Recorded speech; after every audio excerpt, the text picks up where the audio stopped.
Good morning students, कैसे हैं आप लोग। Very warm welcome to all of you. I am Ankit Malvi and I am dealing with history. Clear. तो हम बात कर रहे हैं हिस्ट्री सब्जेक्ट के बारे में। हम पहले ही डिस्कस कर चुके हैं हिस्ट्री के डिफरेंट पार्ट्स के बारे में। हमारा जो पहला जो पार्ट है वो एंशिएंट हिस्ट्री है। एंशिएंट हिस्ट्री के अंतर्गत जितने भी टॉपिक्स आएंगे या आते हैं उन सब के नाम हम लिख चुके हैं, उन सब का हम डिस्ट्रीब्यूशन कर चुके हैं। हम एक लेक्चर पढ़ चुके हैं इस टॉपिक में जिसका नाम था प्री हिस्टोरिक पीरियड, प्रागैतिहासिक काल। क्लियर। तो हमने उस टॉपिक को पढ़ा। कौन से टॉपिक को पढ़ा? प्री हिस्टोरिक पीरियड को, प्रागैतिहासिक काल को। और उसके अंतर्गत जो स्टोन एज है उसको जानने की कोशिश की, स्टोन एज के डिफरेंट पार्ट्स को समझने की कोशिश की, जिसमें पेलियोलिथिक, मीजोलिथिक और नियोलिथिक पीरियड को हमने हल्का हल्का सा पढ़ा, क्योंकि वहां से ज्यादा क्वेश्चन नहीं आते हैं, इसलिए उनको हमने ज्यादा डीप में डिस्कस नहीं किया। अब हम जो लेक्चर नंबर 2 है उसके ऊपर बात कर रहे हैं। क्लियर। तो पूरा जो फोकस होगा हमारा इस टॉपिक के ऊपर होगा, जिसमें हमारा टॉपिक है Indus valley civilisation. It mean सिंधु घाटी सभ्यता। ये नाम आपने सुना होगा, आप सभी ने इसको पढ़ा होगा आपके स्कूल क्लासेस में, स्कूल के टाइम पर आपने इस टॉपिक को सभी लोगों ने पढ़ा। हम इंडिया के लगभग सारे स्टूडेंट्स इस टॉपिक को डिस्कस कर चुके होंगे, इंडस वैली सिविलाइजेशन। तो अब हमें अगेन इस टॉपिक को पढ़ना है कॉम्पिटिटिव एग्जाम्स के पॉइंट ऑफ व्यू से। कॉम्पिटिटिव एग्जाम में इस टॉपिक से किस तरह से क्वेश्चन आते हैं, कितने क्वेश्चन आते हैं। देखिए, ज्यादा क्वेश्चन नहीं आते हैं और ज्यादा टफ क्वेश्चन भी नहीं आते, सिंपल क्वेश्चन रहेंगे। अगर आप इस टॉपिक को एक दो बार अच्छे से रीड कर लेते हैं तो ऑप्शन से भी आप इनके आंसर दे पाएंगे। क्लियर। ठीक है, अब हम देख लेते हैं इस टॉपिक को। देखिए, सीक्वेंस में हम सिस्टमेटिकली टॉपिक को पढ़ेंगे, ऐसा नहीं कि आगे पीछे कुछ तो भी किया करेंगे, तो सिस्टमेटिकली टॉपिक चलेगा। क्योंकि हम बात कर रहे हैं इंडस वैली, सिंधु घाटी और सिविलाइजेशन यानी सभ्यता की, तो सबसे पहले हमको ये समझना है, ये जानना है कि सिविलाइजेशन क्या होती है, सभ्यता क्या होती है। What is civilisation. क्लियर। तो पहला पॉइंट तो ये आता है कि सिविलाइजेशन क्या है, सभ्यता क्या है। क्लियर।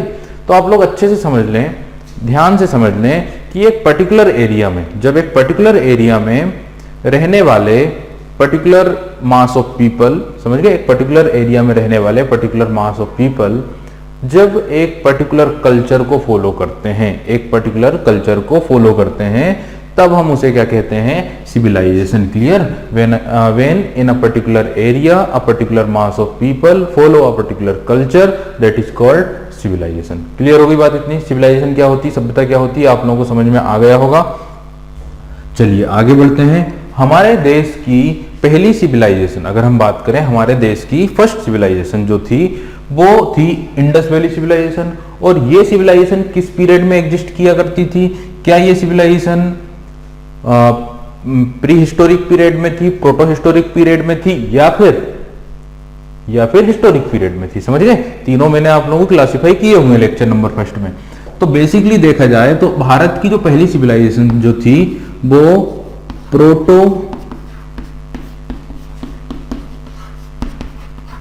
हिस्टोरिक पीरियड में एग्जिस्ट करती है, आग ऐतिहासिक काल में एग्जिस्ट करती है। इस बात को पहले आप लोग अच्छे से समझ लें कि this civilisation is exist in proto historic period, it means आग ऐतिहासिक काल। क्लियर, समझ गए। इसका जो टाइम पीरियड था वो मैं आप लोगों को बता चुका हूं, ध्यान से समझ लें। अगर देखिए, कई बार आपको इसमें चेंजेस मिल सकते हैं, इसमें कोई बड़ी बात नहीं है, कई बुक में कई जगहों पर तो हो सकता है मैंने भी पहले कुछ और लिखा है, अभी मैं कुछ थोड़ा बहुत चेंज कर दूं। तो यहां पर जो टाइम है इस सिविलाइजेशन का वो 250 से कितना चलेगा, 250 से जो चलेगा वो चलेगा 1750 बिफोर क्राइस्ट यानी बीसी तक। इसे मैच्योर यानी परिपक्व टाइम माना जाता है सिविलाइजेशन। क्लियर। ठीक है, आगे चलते हैं।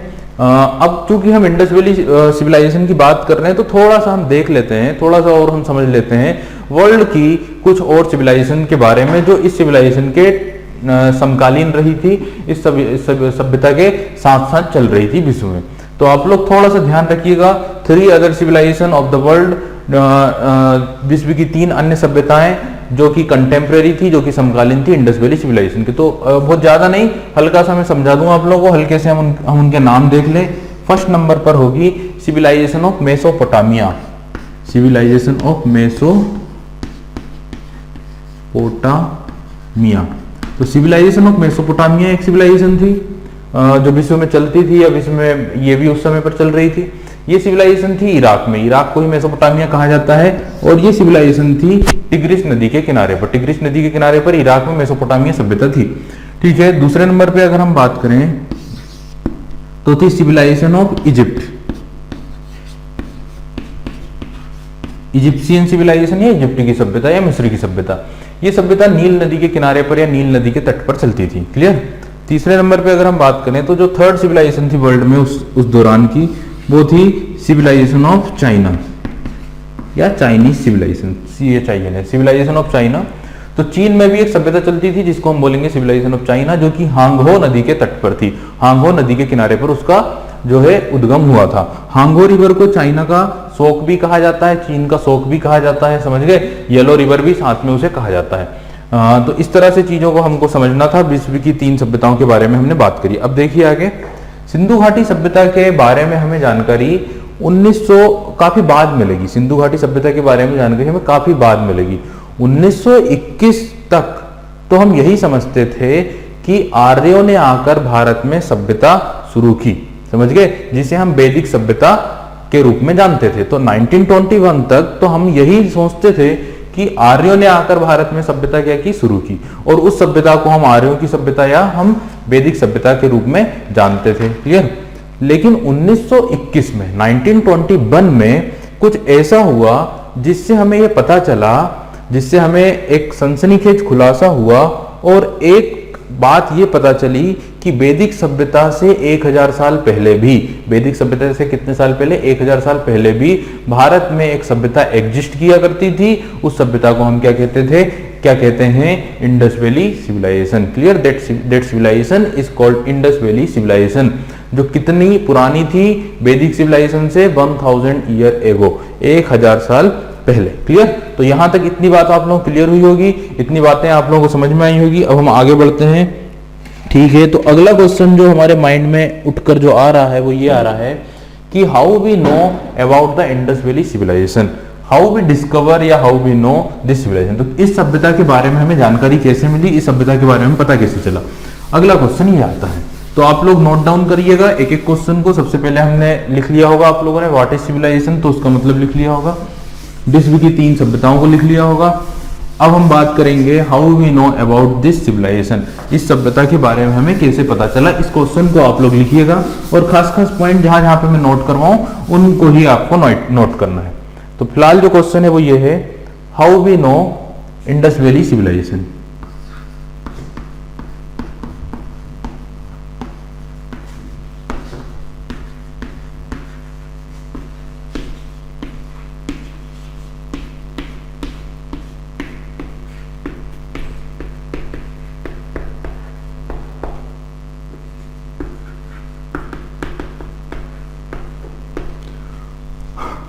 How we know about Indus valley civilisation, सिंधु घाटी सभ्यता के बारे में हमें जानकारी कैसे पता चली, हमें उसकी खोज कैसे हुई, वो सारी चीजों के ऊपर स्टेप बाय स्टेप हम समझते हैं।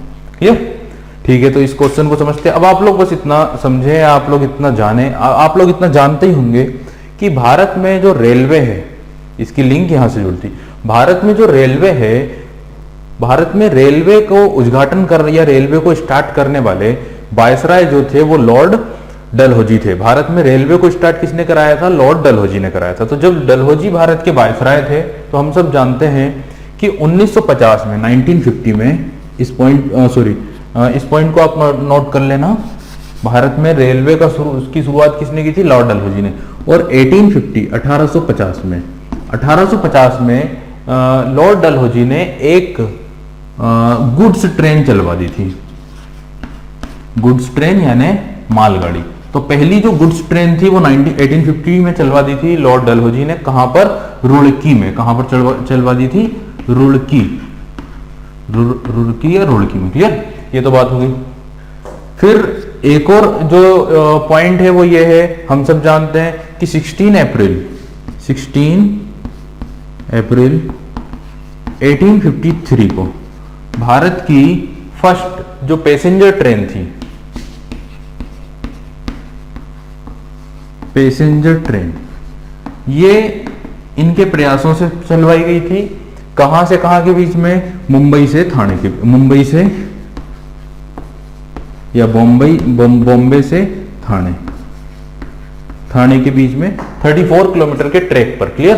तो फर्स्ट पैसेंजर ट्रेन मुंबई से ठाणे के बीच में 34 किलोमीटर के ट्रैक पर 1853 में चलवाई गई थी। क्लियर। इतनी चीजें समझ में आ गई होगी आप लोगों को। जब ये देखिए, ये जो स्टेप थी ना, ये भारत में रेलवे के लिए एक रिवोल्यूशनरी स्टेप थी, एक प्रकार से क्रांति आ गई थी।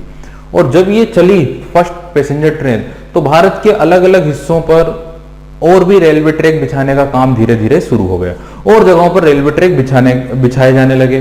समझ गए। इसी दौरान क्या हुआ कि भारत के उत्तर पश्चिम में लाहौर से कराची के बीच में, लाहौर से कराची के बीच में रेलवे ट्रैक बिछाया जा रहा था। तो उस एरिया में जितने भी ऊंचे ऊंचे टीले थे, उन्हें खोद खोद कर समतल किया जा रहा था। उनकी खुदाई करके उन्हें क्या कर रहे थे, समतल कर रहे थे, ताकि रेलवे ट्रैक को बिछाया जा सके। उन टीलों में जब खुदाई की गई, समझ गए, जब उन टीलों में खुदाई की गई, तो खुदाई के दौरान वहां पर हमें अवशेष मिलना शुरू हुए। शुरू में ये अवशेष कुछ मिले, धीरे धीरे वो ज्यादा मिले, तो हम उनको नजरअंदाज नहीं कर सके। ऐसा भी कहा जाता है कि उनमें से जो ईंटें मिली, उन ईंटों को ही उस ट्रैक में बिछा दिया गया। इस तरह की भी बातें हैं। तो इस तरह से हमें उनके अंदर फॉसिल्स या अवशेष मिलना शुरू हुए। क्लियर हो गई इतनी बात आप लोगों को।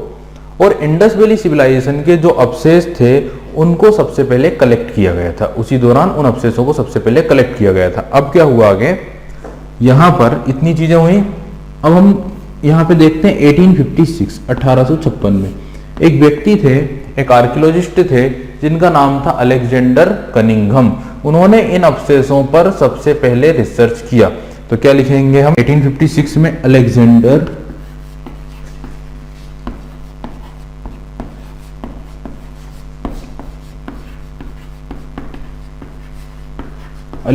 कनिंघम। तो अलेक्जेंडर कनिंघम ने 1856 में सबसे पहले इन अवशेषों के ऊपर क्या किया, रिसर्च किया। समझ गए। इंडस वैली सिविलाइजेशन के फर्स्ट फॉसिल्स जिनके ऊपर रिसर्च किसने किया, अलेक्जेंडर कनिंघम ने। क्लियर। बट ये जो व्यक्ति थे, ये किसी भी निष्कर्ष पर नहीं पहुंच पाए, किसी भी कंक्लूजन पर नहीं पहुंच पाए। क्लियर। उन्हें किसी भी बात की जानकारी नहीं लगी।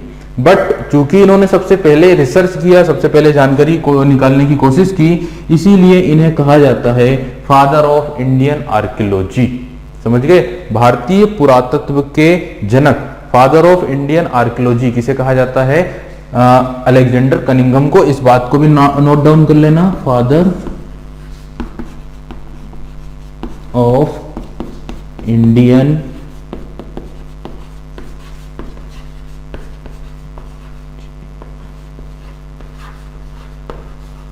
आर्कियोलॉजी। समझ गए। तो फादर ऑफ इंडियन आर्कियोलॉजी किसे कहा जाता है, ARCHAEOLOGY, ARCHAEOLOGY। तो फादर ऑफ इंडियन आर्कियोलॉजी किसे कहा जाता है, अलेक्जेंडर कनिंघम को। कोई डाउट अभी इसमें, क्योंकि इन्होंने फर्स्ट टाइम रिसर्च किए थे। अब आप लोग बस इतना समझें, क्या कोई कंक्लूजन पर पहुंचे हैं, क्या कोई निष्कर्ष पर पहुंचे हैं, किसी कंक्लूजन पर, किसी निष्कर्ष पर नहीं पहुंचे। तो जो अवशेष मिले थे, उनसे जो बातें पता चलनी थी, वो तो हमें पता नहीं चली। समझ गए। तो जो राज जमीन के अंदर दफन थे, वो जमीन के अंदर ही दफन रह गए, कोई भी जानकारी यहाँ पर निकल कर नहीं आई। ठीक है। अब आगे क्या हुआ, कैसे पता चला, उसके आगे हम देखते हैं, उसके आगे समझने की कोशिश करते हैं। इसके बाद क्या हुआ, देखिए क्वेश्चन ध्यान रखिए। क्वेश्चन क्या, how we know about Indus valley civilisation. इसके बाद क्या हुआ, इसके बाद 1899 से 1905 के बीच में, 1899 से 1899 से 1905 के बीच में भारत में एक वायसराय अपॉइंट किए गए, जिनका नाम था लॉर्ड कर्जन। क्लियर। काफी ज्यादा नेगेटिव रूप से फेमस थे लॉर्ड कर्जन। बंगाल का पार्टीशन किया था इन्होंने। तो यहां पर भारत के जो वायसराय अपॉइंट किए गए, जिनका नाम था लॉर्ड कर्जन, लॉर्ड कर्जन की अपॉइंटमेंट हुई, CEORY। किसका अपॉइंट किया गया, लॉर्ड कर्जन का। क्लियर। तो 1899 से 1905 के बीच में लॉर्ड कर्जन को अपॉइंट किया गया। ये आप लोगों को दिख रहा होगा। आप लोग बस इतना समझे, he is the only viceroy, Bharat के एकमात्र viceroy, he is the only viceroy of India who was an archaeologist, जो एक आर्कियोलॉजिस्ट भी थे।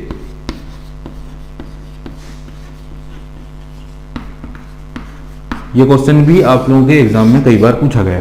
एक भारत के ऐसे कौन से वायसराय थे जो वायसराय होने के साथ साथ एक आर्कियोलॉजिस्ट भी थे? तो क्या आंसर होगा आप लोगों का? जो आंसर होगा वो क्या होगा?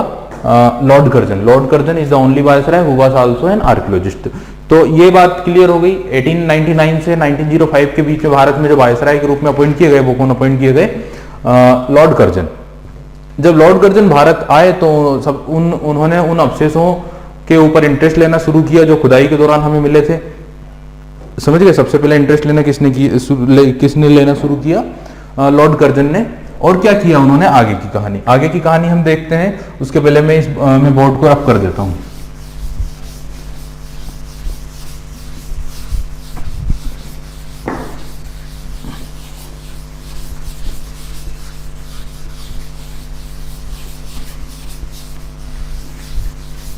तो देखिए अब क्या हुआ, क्या उन्होंने आगे की स्टेप उठाई है। 1905 में ही फाउंडेड अ डिपार्टमेंट। 1905 में उन्होंने विभाग को फाउंड किया, एक विभाग की स्थापना की। क्लियर? एक विभाग बनाया जिसका नाम था archaeological survey of India.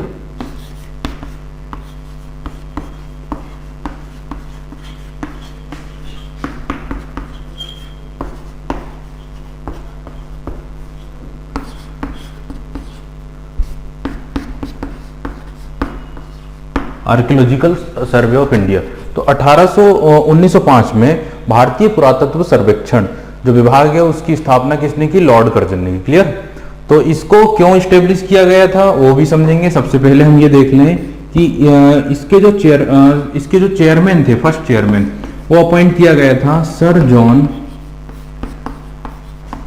Martial को। MARSHAL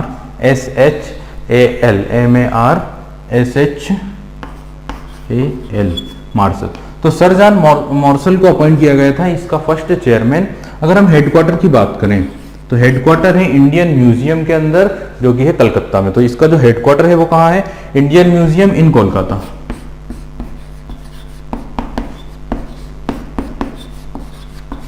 इंडियन म्यूजियम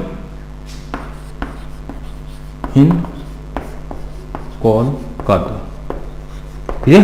तो इतनी बातें क्लियर हो गई होंगी आप लोगों को, समझ गए होंगे आप लोग। 1905 में आर्कियोलॉजिकल सर्वे ऑफ इंडिया के रूप में एक डिपार्टमेंट बनाया गया जिसके फर्स्ट चेयरमैन अपॉइंट किया गया सर जॉन मार्शल। इसका हेडक्वार्टर है इंडियन म्यूजियम कोलकाता में, जो भारत का सबसे बड़ा म्यूजियम है, सबसे ज्यादा फेमस है। और इसी जॉन मार्शल को, इसी सर जॉन मार्शल को ये काम सौंपा गया, ये ड्यूटी सौंपी गई कि वो उन जगहों की खुदाई करे जिन जिन जगहों से हमें अवशेष मिले थे। समझ गए? उन जगहों की खुदाई करवाए और पता लगाए कि जमीन के नीचे जो राज दफन है उनके बारे में, जो चीजें हमें नहीं पता उनके बारे में पता लगाए। क्लियर? ये ड्यूटी किसको दी गई? ये ड्यूटी दी गई सर जॉन मार्शल को। अब सर जॉन मार्शल ने क्या किया? सर जॉन मार्शल ने 2 टीम बनाई। सर जॉन मार्शल ने क्या किया? 2 टीम स्टेब्लिश की, 2 टीम बनाई उन्होंने। एक टीम के लीडर अपॉइंट किए गए, एक टीम के लीडर अपॉइंट किया गया किसे? दयाराम साहनी को।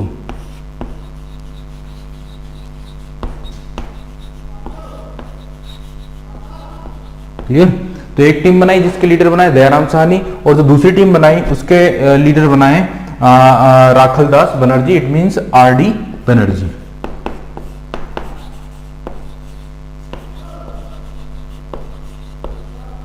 RD बनर्जी या राखलदास बनर्जी। तो इतनी बात समझ में आई होगी आप लोगों को। जो ड्यूटी दी गई थी खुदाई करवाने की वो सर जॉन मार्शल को दी गई थी। सर जॉन मार्शल ने क्या किया? 2 टीम बनाई। एक टीम के लीडर दयाराम साहनी, दूसरी टीम के लीडर कौन बनाए? RD बनर्जी, राखलदास बनर्जी। क्लियर? अब सबसे पहले जो सक्सेस मिली वो दयाराम साहनी की टीम को मिली, दयाराम साहनी को मिली। इन 1921 में दयाराम साहनी ने पाकिस्तान में रावी नदी के तट पर एक शहर को खोज निकाला जो कि था हड़प्पा। यहां पे लिख दे रहा हूं मैं। इन्होंने जो डिस्कवरी की, जो खुदाई की, वो किसकी की? हड़प्पा की। कब? 1921 में। किस नदी के तट पर? रावी नदी के तट पर, जो कि कहां पर आता? पाकिस्तान में। 1921 में सक्सेस किसको मिली? दयाराम साहनी को मिली। अगर हम बात करें RD बनर्जी की तो अगले साल 1922 में, 1922 में राखलदास बनर्जी को भी सक्सेस मिली और उन्होंने भी एक शहर को खोज निकाला खुदाई के द्वारा जिसका नाम था क्या?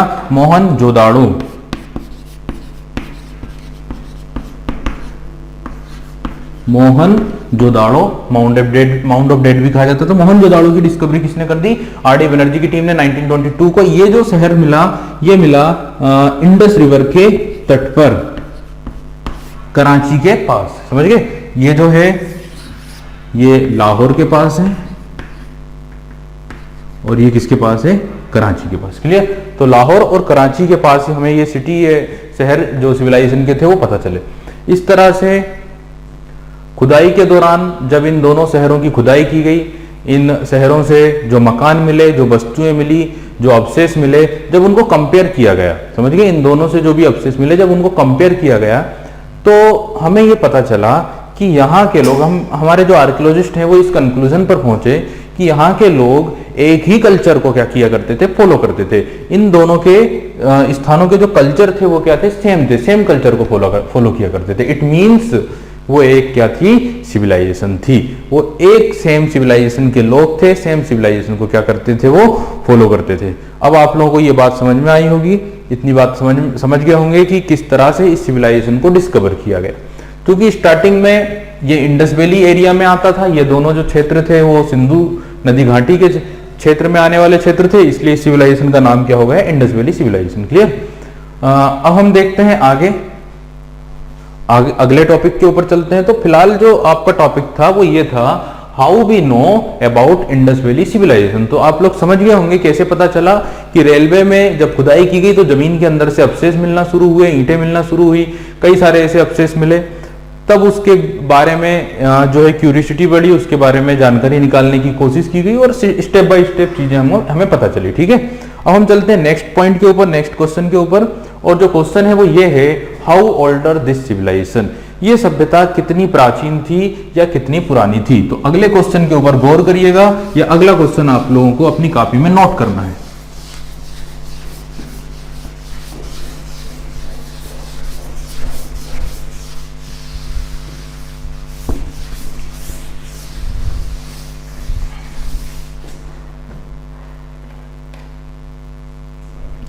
क्या है question? How older this civilisation.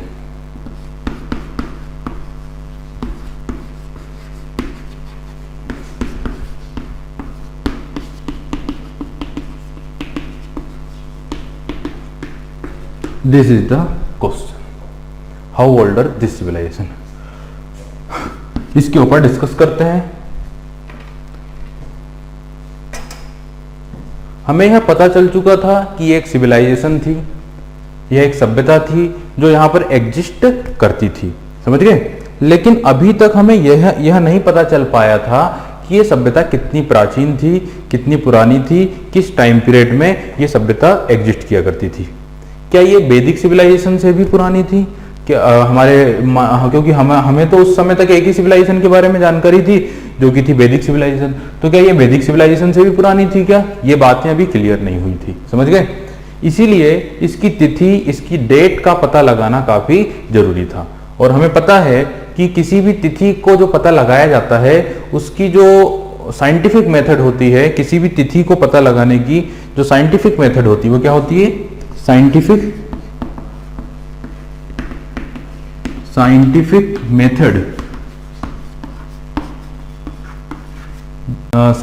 Method which is known as,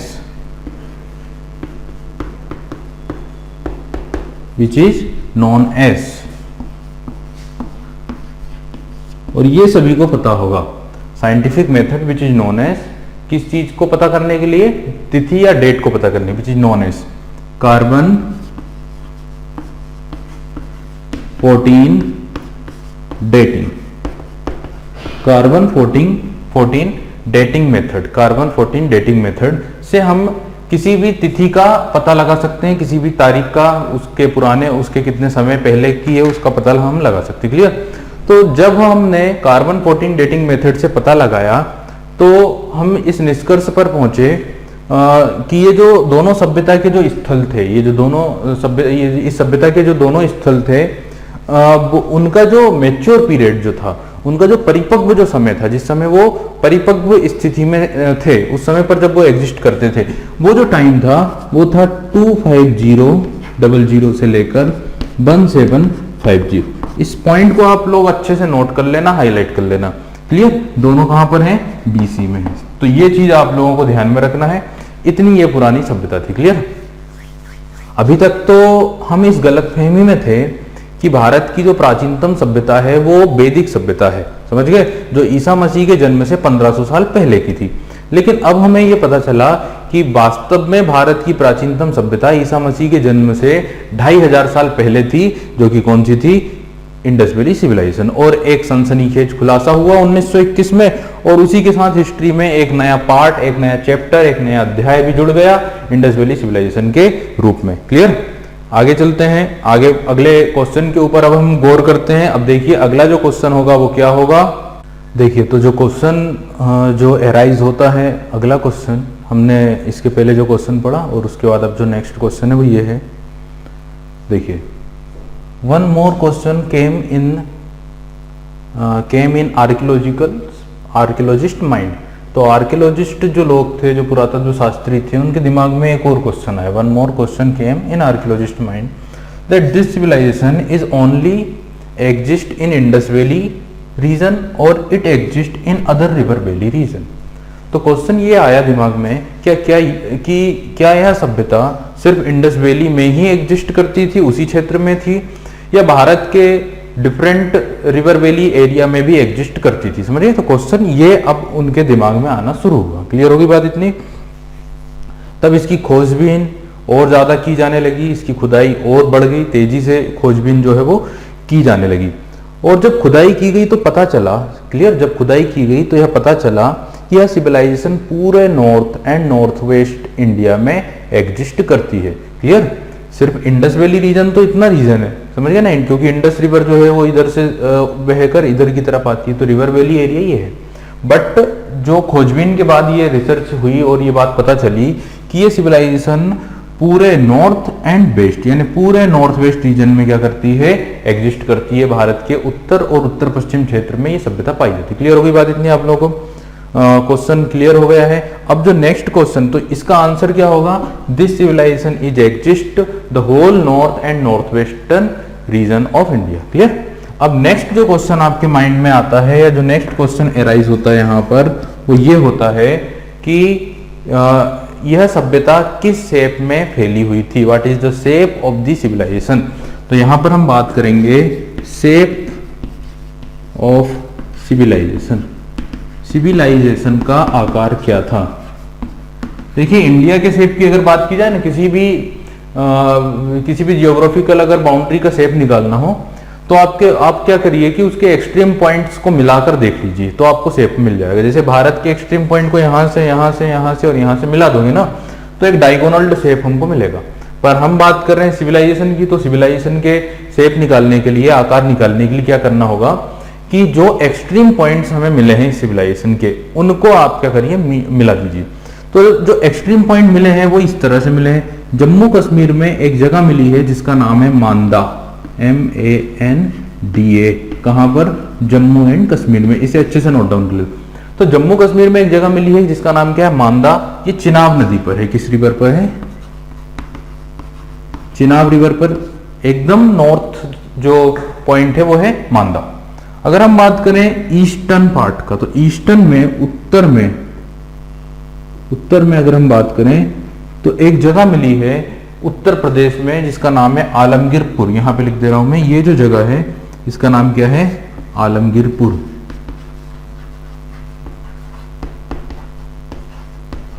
कहां पर है, यूपी में, आलमगीरपुर यूपी।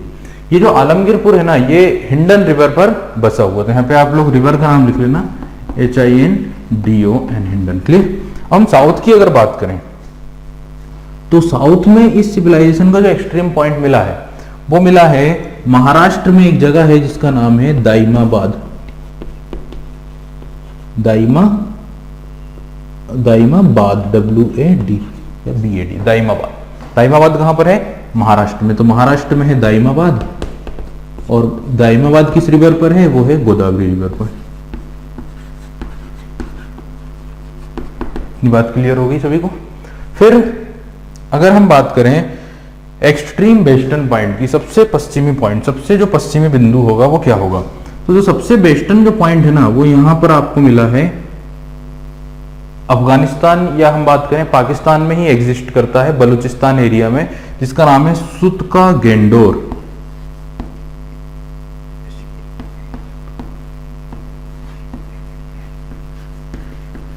सुतका गेंडोर अफगानिस्तान पाकिस्तान के बलूचिस्तान में आता है। सुतका गेंडोर जो कि किस नदी के किनारे पर है या किस नदी के तट पर है, तो सुतका गेंडोर जो है वो 10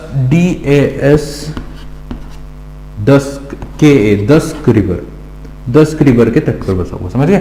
अब क्या करना है, इन पॉइंट्स को आपको मिला देना है। तो आपको शेप जो मिलेगा वो इस तरह से मिलेगा,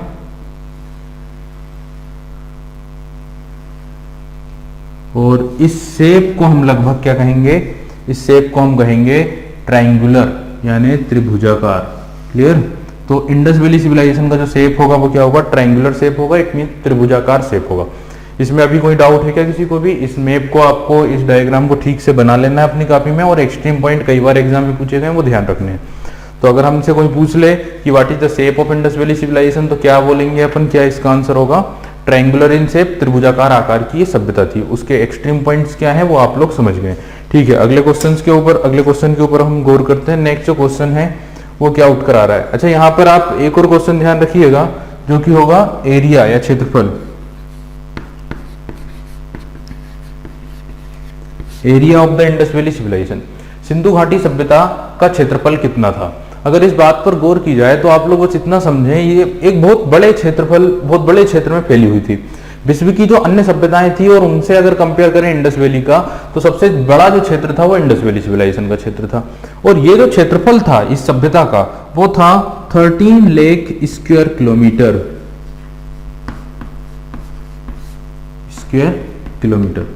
12,99,000 लगभग माना जाता है, तो अप्रोक्सीमेटली हम कितना बोल सकते हैं, 13 lakh square kilometre, 13 lakh square kilometre क्षेत्रफल था। इस हिसाब से ये विश्व की सबसे बड़ी सभ्यता थी क्षेत्रफल की दृष्टि से। ठीक है, अगला क्वेश्चन जो हमारे दिमाग में उठकर आता है, अगला क्वेश्चन जो माइंड में आ रहा है वो ये है कि आप इस सभ्यता का क्या नाम देते हैं, नेमिंग। सभ्यता को क्या नाम दिया गया। तो सबसे फर्स्ट ऑफ ऑल तो इस सभ्यता को, चूंकि इंडस वैली एरिया में थी इसलिए इसे क्या नाम दिया, इंडस वैली सिविलाइजेशन, समझ गए। तो हम नाम की अगर बात करें, नाम क्या दिया जाता है या इस सभ्यता के क्या क्या नाम है, तो आप लोग बस इतना समझें कि अभी तक तो हम ये समझ रहे थे कि सभ्यता सिर्फ इंडस वैली क्षेत्र में थी इसलिए हमने इसको क्या नाम दिया, इंडस वैली सिविलाइजेशन। लेकिन अब हमें ये पता चला कि ये सभ्यता सिर्फ इंडस वैली ही में ही नहीं थी, भारत में डिफरेंट रिवर वैलीज में भी ये सभ्यता पाई गई थी। जैसे अगर हम बात करें तो उत्तर में चिनाब नदी पर तक ये सभ्यता फैली थी। अगर हम बात करें पूर्व में तो हिंडन नदी तक ये सभ्यता थी, दक्षिण में गोदावरी नदी तक ये सभ्यता थी, और पूर्व में और पश्चिम में दत्त नदी तक ये जो सभ्यता थी ये फैली हुई थी। 10 रिवर तक ये सिविलाइजेशन फैली हुई थी। क्लियर। इसका मतलब ये सिर्फ इंडस वैली तक ही नहीं सीमित थी, और भी कई रिवर वैली तक ये सिविलाइजेशन फैली हुई थी। इस कारण से आर्कियोलॉजिस्ट ने यह तय किया, आर्कियोलॉजिस्ट इस निष्कर्ष पर पहुंचे कि इस सभ्यता का नाम इंडस वैली के स्थान पर हमें रखना होगा हड़प्पा सिविलाइजेशन। तब इसका नाम क्या रखा गया, हड़प्पा या हड़प्पा सिविलाइजेशन। कोई डाउट अभी इसमें? तो आप लोग समझ गए होंगे इस सभ्यता का जो नाम है वो क्या है, हड़प्पा सिविलाइजेशन चेंज किया गया, बाद में इसका नाम चेंज करके क्या कर दिया गया, हड़प्पा सिविलाइजेशन। क्लियर है इतनी बात? ठीक है, आगे चलते हैं। ठीक है, नेक्स्ट पॉइंट, क्योंकि देखिए अब क्योंकि क्या हुआ, इस सिविलाइजेशन के जो लोग थे, यहां पर जो लोग रहा करते थे, उन लोगों ने क्या किया कि कॉपर और टिन को आपस में मिलाकर, कॉपर और टिन को पिघलाकर मिलाकर ब्रोंज एक मिश्र धातु का निर्माण किया, एलॉय बनाया, ब्रोंज मिश्र धातु बनाई। समझ गए। वो लोग सबसे ज्यादा जिस धातु का यूज करते थे वो कौन सी थी, ब्रोंज यानी कांसा थी। तो ब्रोंज का ज्यादा यूज होने के कारण इस सिविलाइजेशन का एक और नाम होगा, वो होगा bronze age civilisation. Bronze age civilisation, ये बात भी ध्यान रखना है। कांस्य युगीन सभ्यता, इसमें भी कोई डाउट नहीं होना चाहिए। तो चूंकि ब्रोंज सबसे ज्यादा यूज किया गया था, कॉपर और टिन को पिघलाकर इन लोगों ने ही ब्रोंज बना लिया था, इसलिए इस सिविलाइजेशन को हम क्या बोलते हैं, bronze age civilisation. It means कांस्य युगीन सभ्यता। क्लियर। और जब हमने इस सिविलाइजेशन को अच्छे से स्टडी किया, यहाँ के स्थलों को अच्छे से स्टडी किया, यहाँ की चीज़ों को जब स्टडी किया, उनकी बनावट को स्टडी किया, तो हमें ये पता चला कि ये एक शहरी सभ्यता थी, ना कि ग्रामीण सभ्यता थी। जैसे कि वैदिक सिविलाइजेशन एक रूरल सिविलाइजेशन थी, ग्रामीण सभ्यता थी, but this civilisation is an urban civilisation. इस पॉइंट को भी आप लोग नोट डाउन कर लेना, it is an urban civilisation, urban age civilisation, यह एक शहरी सभ्यता थी। क्लियर? तो जितने भी छोटे छोटे फैक्ट्स थे, छोटे छोटे पॉइंट्स थे, वो हमने लिख लिए, हमने समझ लिए। अब हमारा जो अगला पॉइंट होगा वो होगा इस सिविलाइजेशन में जो हमें इंपॉर्टेंट साइट्स मिले हैं, जो इंपॉर्टेंट स्थल मिले हैं, हम अब उनके बारे में गौर करेंगे। क्लियर? तो अगला टॉपिक होगा important site of Indus valley civilisation. आप लोग हेडिंग डाल लें सिंधु घाटी सभ्यता के मुख्य स्थल, जिसके लिए हम एक टेबल ड्रॉ करेंगे जिसमें हम अलग अलग स्थलों के बारे में डिस्कस करेंगे। समझ गए? तो इसको मैं अभी रफ कर देता हूं और अब हम बनाएंगे एक टेबल जो कि होगी इंडस वैली सिविलाइजेशन की इंपॉर्टेंट साइट्स की। क्लियर? ठीक है।